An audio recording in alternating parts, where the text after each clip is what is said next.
Ngayong araw, samahan niyo akong mag-pack ng order para sa ating customer. Dahil nagustuhan niyang araw yung metal plate na una niyang pinagawa sa atin. Naubos nga pala yung customer. Habang nagpapak ay meron tayong panggulo para daw sipagin pa ako lalo. Well, naubos nga pala yung customized box namin. Kaya minabuti kong gumawa na ng DIY para maipaship na rin namin kaagad dahil kailangan na rin ito matanggap ni customer.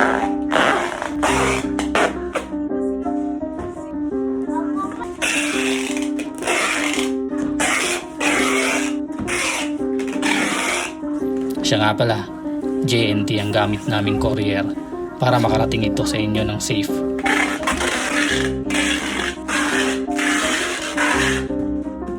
Wala lang, share ko lang.